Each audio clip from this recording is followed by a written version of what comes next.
नमस्कार विद्यार्थी मित्रांनो, नोट्स इन मराठी या आपल्या शैक्षणिक यूट्यूब चॅनलवर तुमचं मनापासून स्वागत आहे. नमस्कार. आज आपण एक खास चर्चा करणार आहोत. आपल्या एका श्रोत्याने इतिहासावरचे काही सोर्सेस पाठवले आहेत आणि त्यावर आपण एक सखोल चर्चा करणार आहोत. हो. साधारणपणे 11व्या ते 17व्या शतकादरम्यानचा हा काळ आहे. खरं तर या काळात भारताचा राजकीय नकाशा इतक्या वेळा बदललाय की तो नीट समजून घेणं हेच एक मोठं आव्हान आहे. बरोबर. आणि आपल्यासमोर जे साहित्य आहेत त्यात केवळ लढाया आणि राजांची नावं नाहीत, तर त्या पलीकडे जाऊन काहीतरी दिसतं. दिल्ली सल्तनत, दक्षिणेतलं विजयनगर साम्राज्य, मग मुघल आणि या सगळ्यांना होणारा स्थानिक प्रतिकार, या सगळ्या गोंधळातून आपल्याला एक सूत्र शोधायचंय. म्हणजे नेमकं काय? म्हणजे 600 वर्षांच्या या काळात सत्तेचं राजकारण नेमकं कसं बदलत गेलं आणि सामान्य माणसाच्या आयुष्यावर त्याचा काय परिणाम झाला हे समजून घेणं जास्त रंजक ठरेल. चला तर मग दिल्ली सल्तनतपासून सुरुवात करूया. 1992 मध्ये पृथ्वीराज चौहान यांच्या पराभवानंतर याची स्थापना झाली. हो. यात गुलाम, खलजी, तुघलक, सय्यद आणि लोधी असे 5 वेगवेगळे वंश सत्तेवर आले. हो. पण मला जी गोष्ट सगळ्यात जास्त धक्कादायक वाटली ती म्हणजे इथली राजकीय अस्थिरता. हो, अस्थिरता हा शब्दही कमी पडेल.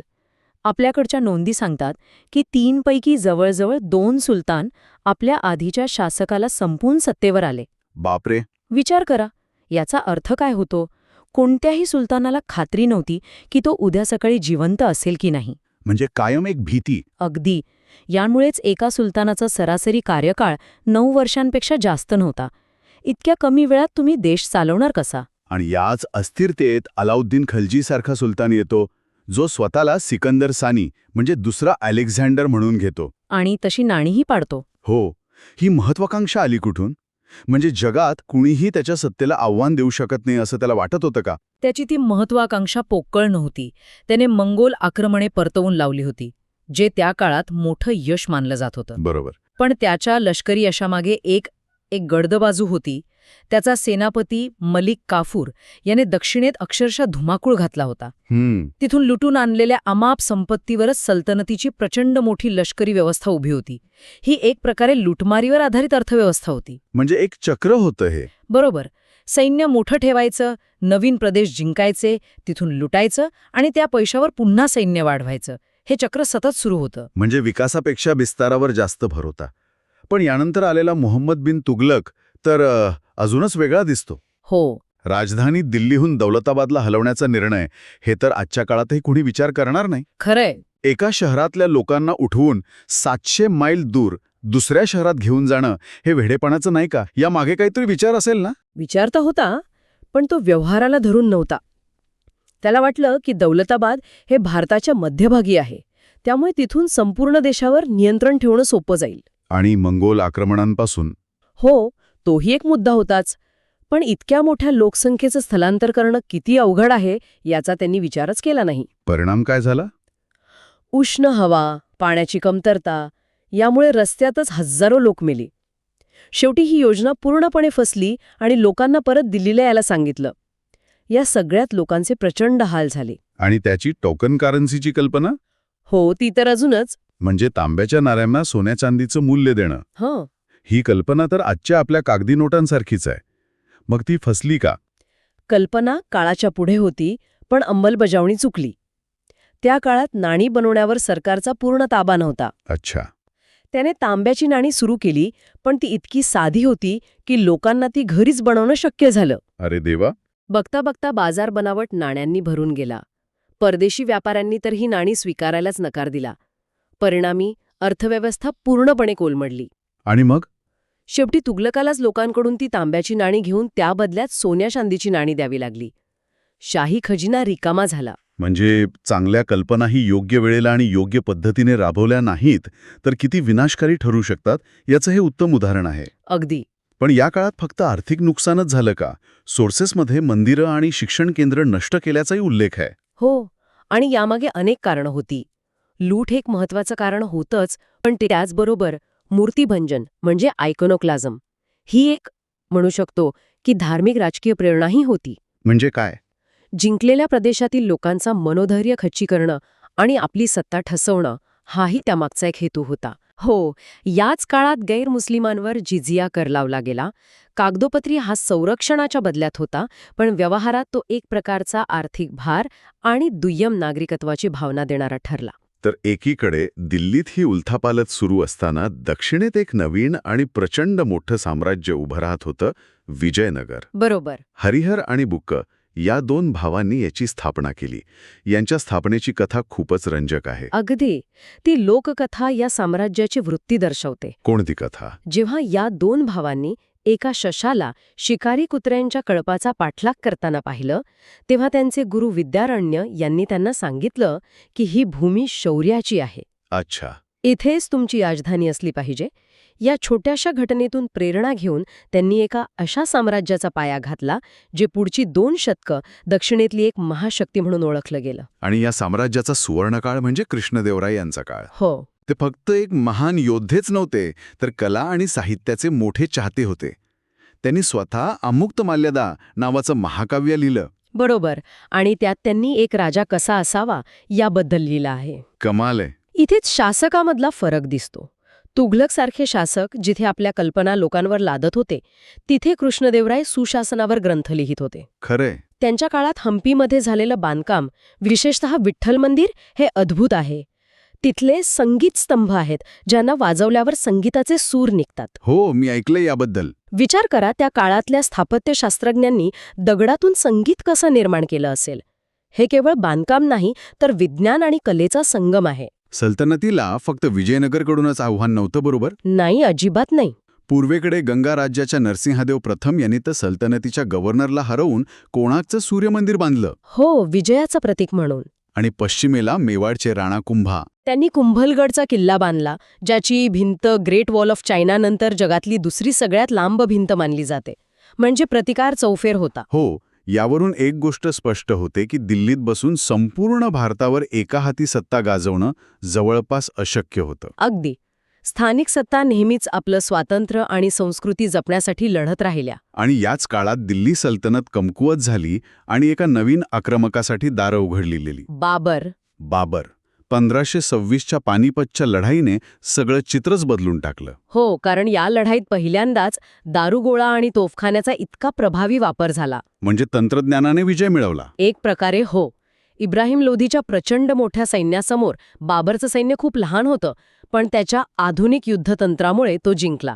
त्याने भारताच्या इतिहासाला एक नवीन वळण दिलं. बाबरने त्याच्या बाबरनामा या आत्मचरित्रात भारताविषयी बरंच काही लिहिलं आहे. हो. त्याला इथली संपत्ती आणि कुशल कारागीर आवडले, पण इथला हवामान, लोक आणि संस्कृती त्याला फारशी आवडली नाही असं दिसतं. तो एक फातह म्हणजे विजेता होता. त्याची मानसिकता तशीच होती. त्याने स्वतः लिहून ठेवलं आहे की त्याने शहरांची लुटालूट केली आणि लोकांच्या कवट्यांचे मनोरे उभारले. बापरे. त्याच्यासाठी हा विजयाचा एक भाग होता. पण त्याचा नातू अकबर हा खूपच वेगळा आणि गुंतागुंतीचा शासक वाटतो. हो, खूपच. तरुणपणी चित्तोडगडमध्ये 30,000 लोकांच्या कत्तलीचा आदेश देणारा अकबर नंतरच्या काळात सुलहे कुल म्हणजे सर्वांशी शांतता या तत्वाचा पुरस्कार करतो. हा बदल कसा झाला असेल? हाच तर सगळ्यात महत्वाचा प्रश्न आहे. कदाचित त्याला राज्य चालवताना हे समजलं असेल की तलवारीच्या जोरावर तुम्ही प्रदेश जिंकू शकता, पण लोकांची मनं जिंकू शकत नाही. भारतासारख्या प्रचंड विविधता असलेल्या देशावर राज्य करायचं असेल तर लोकांना सोबत घेऊनच चालावं लागेल. म्हणूनच त्याने जिझिया कर रद्द केला. हो, आणि राजपूत राजकन्यांशी लग्न केली, वेगवेगळ्या धर्मांच्या विद्वानांना एकत्र आणून चर्चा घडून आणल्या. त्याने फतेपूर सिक्रीमध्ये जे अनुवादघर सुरू केलं ते याचंच प्रतीक होतं का? अगदी. जिथे महाभारत, रामायण, भगवद्गीता यांसारख्या ग्रंथांचं फारसीमध्ये भाषांतर झालं.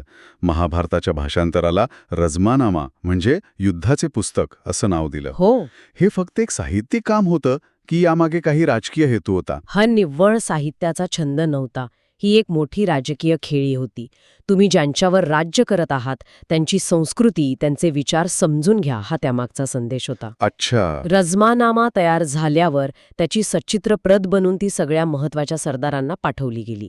अकबराला एक सामायिक दरबारी संस्कृती निर्माण करायची होती, जिथे हिंदू आणि मुस्लिम सरदार एकत्र येऊ शकतील. पण अकबराच्या बरोबर विरुद्ध टोक म्हणजे औरंगजेब. अगदी. त्याने आपल्या भावांना मारलं, वडिलांना तुरुंगात टाकलं आणि सत्ता मिळवली. त्याने अकबराची सगळी धोरणं बदलून टाकली. हो, त्याने जिझिया आणि तीर्थयात्रा कर पुन्हा सुरू केले. त्याच्या 1669च्या फरमानानुसार त्याने काफिरांच्या शाळा आणि मंदिरे पाडण्याचे आदेश दिले. आणि त्यानंतर यानंतर बनारस, मथुरा, सोमनाथ इथली प्रसिद्ध मंदिरे पाडली गेली. अकबराने जे पूल बांधायचा प्रयत्न केला होता तो औरंगजेबाने तोडून टाकला. त्याने आयुष्याची शेवटची 25 वर्ष दख्खनमध्ये युद्धात घालवली. याचा साम्राज्यावर काय परिणाम झाला? या युद्धांनी मुघल साम्राज्याला आतून पोखरून काढलं. शाही खजिना रिकामा झाला, प्रशासन विस्कळीत झालं. सततच्या युद्धांमुळे सैनिक आणि सरदार थकले होते. त्याच्या मृत्यूनंतर मुघल साम्राज्याचा डोलारा पत्त्याच्या बंगल्यासारखा कोसळला. त्याच्या शेवटच्या पत्रांमध्ये तर खूप निराशा दिसते. हो, सगळं काही सांगून जाते ती पत्र. तो लिहितो, मी एकटा आलो होतो आणि एकटाच जात आहे. मी देशासाठी आणि लोकांसाठी काहीही चांगलं करू शकलो नाही. एका शक्तिशाली सम्राटाचे हे शब्द. त्याच्या अपयशाची कबुली आहेत. मुघलांना झालेला प्रतिकारही तितकाच तीव्र होता. मेवाडचे महाराणा प्रताप, त्यांनी कधीच शरणागती पत्करली नाही. आणि ईशान्य भारतात अहोम राज्याने तर मुघलांना अक्षरशः सळो की पळो करून सोडलं. आणि अहोम राज्याची गोष्ट तर खूपच विलक्षण आहे. 1671च्या सराईघाटच्या लढाईत सेनापती लचित बोरफुकन यांनी ब्रह्मपुत्रा नदीवर मुघल सैन्याचा दारुण पराभव केला. त्यांचं यश कशात होतं? त्यांचं यश त्यांच्या पाईक प्रणालीमध्ये दडलेलं होतं. या प्रणालीनुसार राज्यातील प्रत्येक पुरुषाला ठराविक काळासाठी लष्करी किंवा इतर नागरी सेवा देणं बंधनकारक होतं. म्हणजे एक प्रकारची सक्तीची देशसेवा. अगदी. त्यामुळे त्यांच्याकडे एक मोठी आणि प्रशिक्षित फौज नेहमी तयार असे. ही एका लहान राज्याने मोठ्या साम्राज्याला दिलेली जबरदस्त लढत होती. पंजाबमध्ये शीख धर्माचं लष्करीकरण झालं तेही याच काळातल्या अत्याचारांमुळे. हो, ती एक प्रतिक्रिया होती. गुरु अर्जनदेव आणि गुरु तेग बहादूर यांच्या बलिदानानंतर गुरु गोविंद सिंग यांनी खालसाची स्थापना केली. जेव्हा शांततेच्या मार्गाने न्याय मिळत नाही तेव्हा शस्त्र हाती घ्यावं लागतं. या विचारातून खालसाचा जन्म झाला. हे एक संत सैनिकांचं संघटन होतं जे अन्यायाविरुद्ध लढण्यासाठी तयार झालं. आता थोडं प्रशासन आणि अर्थव्यवस्थेबद्दल बोलूया. दिल्ली सल्तनतची इक्ता प्रणाली आणि अकबराची मनसबदारी प्रणाली यात नेमका काय फरक होता? दोन्हीमध्ये अधिकाऱ्यांना लष्करी सेवेच्या बदल्यात जमीन दिली जायची, बरोबर? बरोबर. वरवर पाहता दोन्ही सारख्या वाटतात, पण मनसबदारी प्रणाली खूप जास्त कार्यक्षम होती. कशी? एकता प्रणालीत अधिकाऱ्याला एक प्रदेश दिला जायचा आणि तो तिथेच राहून कर गोळा करायचा. यामुळे अनेक दाते अधिकारी त्या प्रदेशाला आपली जहागीर समजू लागायचे आणि स्वतंत्र होण्याचा प्रयत्न करायचे. अगदी. अकबराने हे ओळखलं. मनसबदारीमध्ये अधिकाऱ्याला एक रँक म्हणजे मनसब दिला जायचा आणि त्या रँकनुसार त्याला पगार किंवा जागीर मिळायची. पण ही जागीर कायमस्वरूपी नसायची. म्हणजे बदली होऊ शकत होती. हो, बादशाह त्याची बदली कधीही कुठेही करू शकत होता. यामुळे अधिकारी बादशहाला जास्त एकनिष्ठ राहिले आणि स्थानिक सत्ता केंद्र निर्माण झाली नाहीत. इतक्या राजकीय उलथापालथी होऊनही भारत त्या काळात जगातील सगळ्यात श्रीमंत प्रदेशांपैकी एक होता. हे खरं आहे का? हो, हे खरं आहे. इथली शेती खूप सुपीक होती आणि वस्त्रोद्योग तर जगभर प्रसिद्ध होता. म्हणजे निर्यात मोठ्या प्रमाणात होती. प्रचंड. युरोपपासून चीनपर्यंत भारतीय वस्त्रांना मागणी होती. व्यापारासाठी हुंडी प्रणाली वापरली जायची. म्हणजे आजच्या चेकसारखी. हो, जवळजवळ तशीच. म्हणजे आजच्या बँक चेक किंवा डिमांड ड्राफ्ट सारखी. समजा दिल्लीच्या व्यापाऱ्याला सुरतच्या व्यापाऱ्याला पैसे द्यायचे असतील तर त्याला सोनं चांदी घेऊन जायची गरज नव्हती. तो इथल्या सावकाराकडे पैसे जमा करून एक हुंडी घ्यायचा आणि ती सुरतला पाठवायचा. तिथला व्यापारी ती हुंडी वटवून पैसे घ्यायचा. यामुळे व्यापार खूप सुरक्षित आणि सोपा झाला असणार. नक्कीच. पण ही सगळी संपत्ती मुठभर लोकांच्या हातात होती नाही का? सामान्य शेतकऱ्यांची परिस्थिती कशी होती? तिथेच तर खरी शोकांतिका आहे. शेतकरी हा अर्थव्यवस्थेचा कणा होता, पण त्याच्यावरच करांचा सर्वात जास्त बोजा होता. किती कर होता साधारण? काही शासक तर उत्पन्नाच्या 50% कर घेत असत. त्यात भर म्हणून दुष्काळ आणि युद्ध होतीच. अरे रे. त्यामुळे शासक, सरदार आणि मोठे व्यापारी श्रीमंत होत गेले, पण सामान्य माणसाचं आयुष्य खूप कष्टप्रद होतं. तरी पण समाज टिकून होता? हो, ही एक गोष्ट लक्षात घ्यायला हवी की गाव पातळीवर वेगवेगळ्या धर्माचे आणि जातीचे लोक एकत्र राहत होते. त्यांचे दैनंदिन व्यवहार एकमेकांवर अवलंबून होते. राजा कोणीही असो, त्यांचं आयुष्य सुरूच होतं. तर आजच्या या चर्चेतून आपण पाहिलं की 11व्या ते 17व्या शतकादरम्यान भारताचा राजकीय पट कसा सतत बदलत होता. हो. दिल्ली सल्तनत आणि मुघल साम्राज्यासारख्या केंद्रीय सत्तांनी देश एकसंध ठेवण्याचा प्रयत्न केला. तर विजयनगर, राजपूत, अहोम आणि शीख यांसारख्या प्रादेशिक शक्तींनी आपलं वेगळेपण जपण्यासाठी संघर्ष केला. अगदी. या काळात विध्वंस आणि असहिष्णुता होती, पण त्याचबरोबर कला, साहित्य आणि स्थापत्यकलेचीही भरभराट झाली. हो. अकबराच्या दरबारातील रजमानामा आणि कृष्णदेवरायाचा आमुक्त माल्यदा ही त्याचीच उदाहरणं आहेत. यावरून भारतीय समाजाची लवचिकता दिसून येते. म्हणजे आव्हानं पचवण्याची ताकद. बरोबर. कितीही मोठी आव्हानं आली तरी हा समाज स्वतःला सावरून पुन्हा उभा राहिला. या संपूर्ण चर्चेतून माझ्या मनात एक प्रश्न येतो.